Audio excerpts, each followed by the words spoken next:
What is chemistry? Chemistry is a branch of science that deals with the study of matter and its properties. यानी कि chemistry science की ऐसी branch है जिसमें matter से संबंधित स्टडी की जाती है और मैटर किन चीज़ों से मिल के बना है, उसके कॉन्स्टिट्यूएंट पार्टिकल्स क्या क्या है और उसकी प्रॉपर्टीज़ के बारे में पता लगाया जाता है। दूसरे शब्दों में हम कह सकते हैं कि chemistry is a science of atoms, molecule and there structure and composition and there interaction. यानी कि केमिस्ट्री एक ऐसा साइंस है जिसमें कि एटम्स, मॉलिक्यूल्स और इनके स्ट्रक्चर और कंपोजिशन के बारे में और ये किससे रिएक्शन करते हैं उसके बारे में अध्ययन किया जाता है। अब क्वेश्चन आता है कि केमिस्ट्री कितने प्रकार की होती है। There are many branches of chemistry but the 5 main branches are organic chemistry, inorganic chemistry, analytical chemistry, physical chemistry and biochemistry.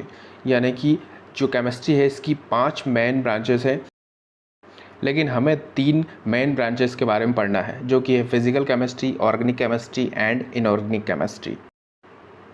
Antony Laurent Lavoisier को केमिस्ट्री के फादर कहा जाता है। फ्रेडरिक होलर ऑर्गेनिक केमिस्ट्री के फादर कहे जाते हैं। वहीं अल्फ्रेड वार्नर इनऑर्गेनिक केमिस्ट्री के फादर कहे जाते हैं। वहीं विलियम ऑस्टवाल्ड को फिजिकल केमिस्ट्री का फादर कहा जाता है। Now what is inorganic chemistry? Actually inorganic chemistry the study of formation, synthesis and properties of compound that do not contain carbon hydrogen bond. यानी इनऑर्गेनिक केमिस्ट्री में ऐसे मैटर या substance की study की जाती है, उसके फॉर्मेशन या उसके सिंथेसिस के बारे में पता लगाया जाता है जिसमें कि कार्बन हाइड्रोजन बॉन्ड्स प्रेजेंट नहीं होते हैं। For example NaCl। And in organic chemistry, we are study about carbon and its compound. And organic chemistry might study organic reaction, the structure and properties of organic molecule, polymers, medicine और fuels. यानी कि organic chemistry में हम main रूप से carbon और उससे बने कंपाउंड्स के बारे में अध्ययन करते हैं। ऑर्गेनिक केमिस्ट्री में हम कार्बन और कार्बन से बने हुए कंपाउंड के स्ट्रक्चर, प्रॉपर्टीज़ और उसके यूजेस के बारे में पढ़ते हैं।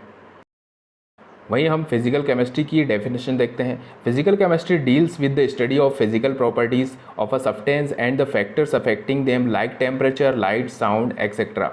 यानी कि फिजिकल केमिस्ट्री में हम मैटर्स की फिजिकल प्रॉपर्टीज़ और उस पर प्रभाव डालने वाले फैक्टर्स के बारे में स्टडी करते हैं, जैसे कि टेम्परेचर, लाइट, साउंड एक्सेट्रा।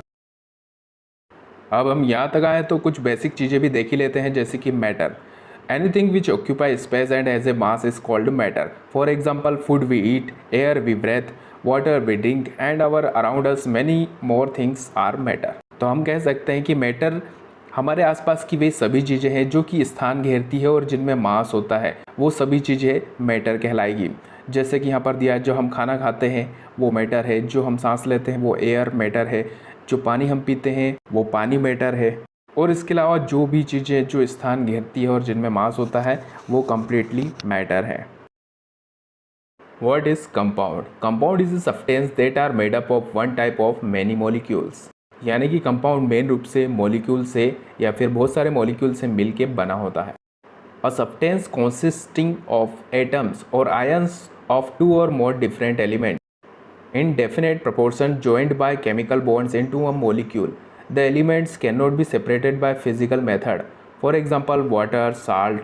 यानी कि हम कह सकते हैं कि एक ऐसा सब्सटेंस जिसमें 2 या 2 से अधिक एलिमेंट के आयंस या एटम्स एक निश्चित मात्रा में मिले हुए हो और इनके बीच में केमिकल बॉन्ड्स बने हुए हो, तो ऐसे सब्सटेंस को कंपाउंड कहा जाता है। साथ ही इसे किसी फिजिकल मेथड द्वारा सेपरेट नहीं किया जा सकता, जैसे कि वाटर, साल्ट कंपाउंड के एग्जाम्पल है। अब समझते हैं एलिमेंट को। Element is a substance that cannot be broken down into simpler substance by chemical method. An element is composed of atoms. Means हम कह सकते हैं कि एलिमेंट एक ऐसा सब्सटेंस है जिसको कि केमिकल मेथड का यूज़ करके सिंपलर सब्सटेंस में हम तोड़ नहीं सकते हैं। एक एलिमेंट की बात करें तो यह एटम से मिलकर बना होता है। हम ये भी कह सकते हैं कि जो एलिमेंट होता है वो एक ही प्रकार के एटम से मिलकर बना होता है। अभी तक 118 टाइप के एलिमेंट खोजे जा चुके हैं, जैसे एग्जाम्पल के लिए iron, silicon, copper, oxygen, boron, hydrogen, gold, ये सभी एलिमेंट के एग्जाम्पल है। अब देखते हैं एटम क्या होता है। The smallest particle of matter which can be exist alone और in combination, it invisible to the naked eyes, it is the basic unit of element. यानी कि एटम किसी भी सब्सटेंस या मैटर के स्मॉलेस्ट पार्टिकल होते हैं और ये किसी भी एलिमेंट की बेसिक यूनिट होते हैं। ये इतने ज़्यादा स्मॉल और छोटे होते हैं कि आप इन्हें नेक्ड आइज से नहीं देख सकते। किसी भी एटम में 3 बेसिक टाइप के पार्टिकल प्रेजेंट होते हैं जिनके नाम है इलेक्ट्रॉन, प्रोटॉन एंड न्यूट्रॉन। अब समझते हैं मॉलिक्यूल को। A molecule is a group of 2 or more atoms combined together by attractive forces known as chemical bonds. यानी कि मॉलिक्यूल 2 या 2 से अधिक एटम्स का एक ग्रुप होता है जो कि आपस में एक केमिकल बॉन्ड द्वारा जुड़े होते हैं। एक अट्रैक्टिव फोर्स जो कि केमिकल बॉन्ड कहलाता है, जो कि सभी एटम्स को आपस में बांधे रखता है। एग्जाम्पल के लिए H2O molecule, O2 molecule, N2 molecule and etcetera.